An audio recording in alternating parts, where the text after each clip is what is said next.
سلام.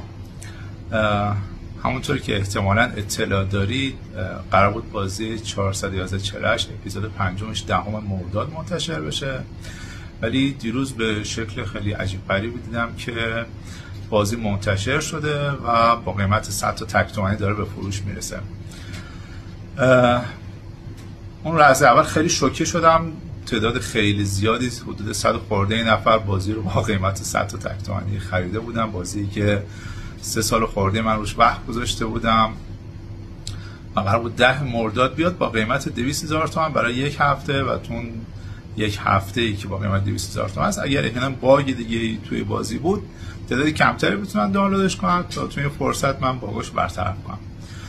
به هر حال این اتفاق افتاد و یه ضرر 20 خورده میلیونی وارد شد و یه ویدیو دیروز من گذاشتم و این قضیه رو مطرح کردم و گفتم اونایی که به هر حال بازی رو با قیمت درستش نخریده بودن بتونن بیان هزینه رو برگردونن و تعداد خیلی زیادی دمشون گرم اومدن هزینه رو واریز کردن. نصف تقریبا میشه گفت از 100 خورده نفر حدود 40 خورده نفر اومدن هزینه رو برگردوندن. باز هم دلگرم کننده بود. به هر حال نکته‌ای که هست اینه که من بازی رو روی حالت انتشار دستی گذاشته بودم توی مایکت. بعد اومدم یه آپدیتی گذاشتم که قبل از اینکه بازی منتشر بشه این آپدیت بیاد، یعنی لحظه انتشار با آپدیت بیاد.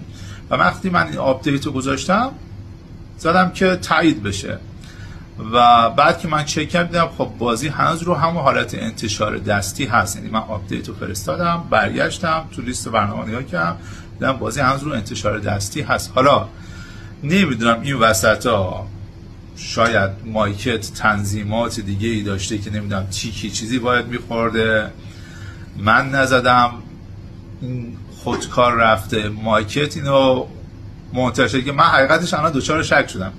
ولی چیزی که مطمئنم در موردش اینه که من بازی از ابتدا رو حالت انتشار دستی بود، یه آپدیت گذاشتم، آپدیت ارسال کردم برای تایید شدن و همچنان منتظر بودم و دیدم که خب همچنان هم برنامه بعد از اینکه من آپدیت هم گذاشتم برای بررسی همچنان رو انتشار دستیه و عصرش یهو دیدم مثلا بازی منتشر شده.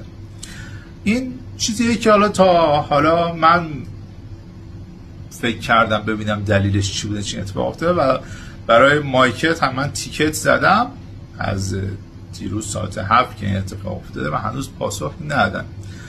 بازی اومده تو لیست تازه‌های منتخب، ولی حتی آپدیتی که حالا یه سری کاربران میگفتن یه سنگی رو ما برمی داشتیم بعد که میمردیم دوباره این سنگ حذف میشد، من اون باگم برطرف کردم، آپدیت هم گذاشتم، مایکت آپدیت رو هم تایید کرده ولی هنوز به تیکت من جوابی ندادن. حالا اگر جواب دادن من به شما اطلاع میدم که چه اتفاقی افتاده بوده. یه نکته دیگه هم این که یه سری سایت ها هستن که همون لحظه اول که بازی منتشر شده اومدن بازی رو مود کردن گذاشتن.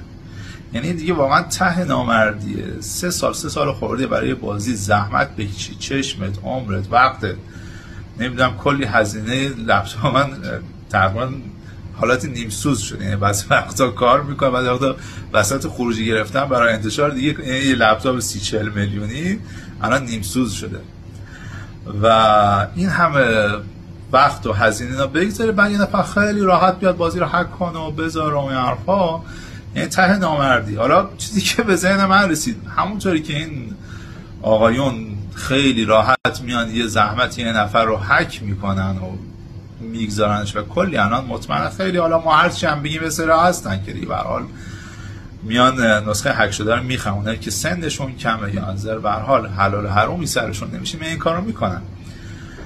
همینطوری که این آقایون آمدن بازی رو با خیلی راحت هک کردن، به نظر من حق این سایت ها هست که هک هم بشن. من دعوت میکنم اگر دوستانی هستن یا میشناسید کسایی رو که هک بلدید برید سایت این دوستان هک کنید. کسی که میاد فقط بازی منم که نیست، احتمالاً بازی‌های خیلی دیگه از بازیسازای ایرانی هم هستن که اینا هکشون کردن. حق این سایت ها هست که هک هم بشن.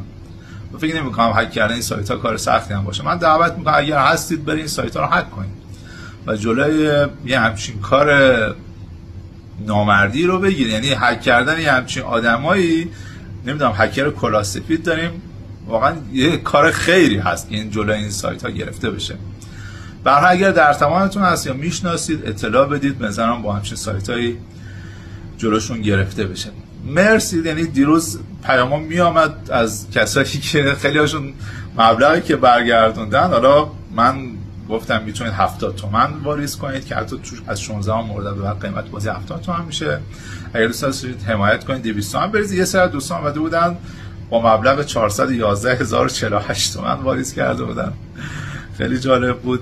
برای مرسی که حمایت میکنید، آدم دلگرم میشه، احساس بهش دست نمیده که همه آدم ها نمیدونم دنبال نمیدونم حق و حرام خوری و حرفا هستن. آدم احساس میکنه نه خب چند تا آدم حسابی هم تو این جامعه هستن. مرسی که دنبال میکنید، حمایت میکنید. خبر جدیدی هم از مایکت بشه من بهتون اطلاع میدم. تشکر. خداحافظ.